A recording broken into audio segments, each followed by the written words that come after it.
ভুল মানেই যে ভুল তা না, ভুল থেকে শিক্ষা নেওয়ার আছে। এবং আমি যতটুকু বুঝতে পারছি যে আপনাদের প্রত্যেকেরই ছোট ছোট বাবু আছে, তো বাচ্চাদের ভিতরে ভুল করার একটা টেন্ডেন্সি থাকে এবং আমরা যারা বড়রা আছি আমাদের ভিতরে টেন্ডেন্সি থাকে ওদেরকে মানে মেরে পিটে একটা করে শাসন করে তাদেরকে শেখানোর।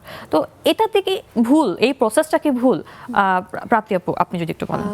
যেহেতু একটা বাচ্চাদের স্কুলের সাথে আছি, তো বাচ্চারা ভুল করবে এটাই খুব স্বাভাবিক। হ্যাঁ, কিন্তু তাই বলে আসলে আপনি যেটা বলছিলেন যে মার দেয়া বা তাদেরকে বকা দেয়া, এর থেকে মনে হয় ওদেরকে বুঝালে, কারণ ওরা তো শিশু, শিশুদেরকে আপনি যেভাবে গড়বেন ওরা সেভাবেই গড়ে উঠবে, ওরা একদম মাটির মতো। একদমই। তো সেক্ষেত্রে আমার মনে হয় যে ওদেরকে যদি বুঝানো যায় যে আসলে এটা তুমি ভুল করেছো, ঠিকটা এরকম, তুমি এটা করে দেখতে পারো, ওদের উপর চাপিয়ে দেওয়াটাও আসলে মানে ওই প্র্যাকটিসটা এখন একটু বোধহয় মানে একটু মানে সরিয়ে রাখাটা বোধহয় ভালো। ওদের ছোটবেলা থেকে ডিসিশন মেকিং এর একটা প্রসেস যেন তৈরি হয়, ছোট ছোট বিষয় দিয়েই হোক। তো সেক্ষেত্রে ভালো কোনটা খারাপ কোনটা সেটা আমরা দেখিয়ে দেওয়াটা মনে হয় ওদের জন্য ভালো।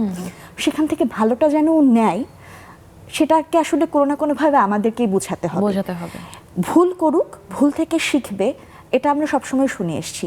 তবে ভুল যখন করবে তখন আমাদেরকেও দেখতে হবে যে আসলে ভুলটা কতটুকু, মাত্রাটা কতটুকু আসলে। হ্যাঁ, আর একেবারেই শিশু যারা, ওদেরকে আসলে শেখাতে হবে। হ্যাঁ, ওরা তো, ওদের সেই বুদ্ধিটা তো এখনো তৈরি হয় না যে ওরা বুঝবে কোনটা ভালো কোনটা খারাপ। তবে ভুল করতে গেলে বোঝাতে হবে যে আসলে বাবা এটা সঠিক, তুমি এভাবে করে দেখো, দেখবে ঠিক হচ্ছে।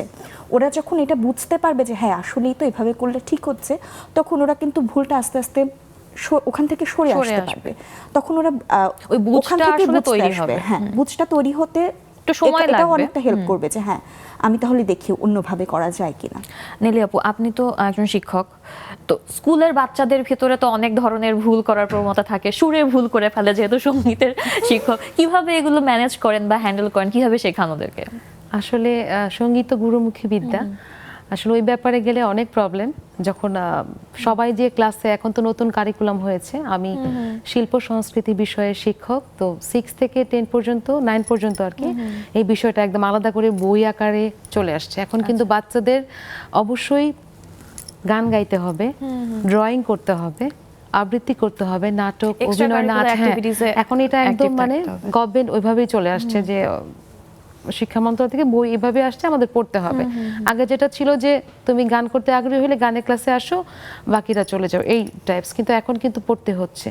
তাহলে সমস্যা কিন্তু মানে সবাই যে একটা ক্লাসে 70 জন বা 60 জন বাচ্চা, 10 জন গান করতে আগ্রহী, বাকিদেরকে যে সবাইকে আগ্রহী করে তোলাটা আসলে খুব কঠিন। তারপর যতটুকু ওদের সহজভাবে, কেউ গান করতে বললাম, যেটা গান শিখালাম, তারপর বললাম যে বাবা একটু করো, হয়তোবা এখানে আছে যে একদমই যে পারে না সেরকম না, তো করে অনেকে আবার বলে যে মিস আমি তো পারতেছি না, কিন্তু ওকে আমি থামিয়ে দিব না, ওকে বলে তুমি তাহলে আবৃত্তি করো, এটা কবিতা, তো কবিতাটা সুরেই গান, তুমি তাহলে, ওকে তো নেগেটিভ কিছু বলা যাচ্ছে না, বলা যাবে না, তাহলে আরো ঘাবড়িয়ে যাবে, যেহেতু পারে না এটা সে। তখন তাকে বলে তুমি কবিতার মতো বলো, ছন্দে ছন্দে বলো, তখন তালের মাধ্যমে বলি। তো ওইভাবে আসলে ওর থেকে আসলে যতটুকু মানে আমার সাথে বন্ধু সুলভ ভাবে ওইভাবে নিতে হবে। আমি যদি ওকে বকা দেই তাহলে কিন্তু পরের দিন ক্লাসেই আসবে না।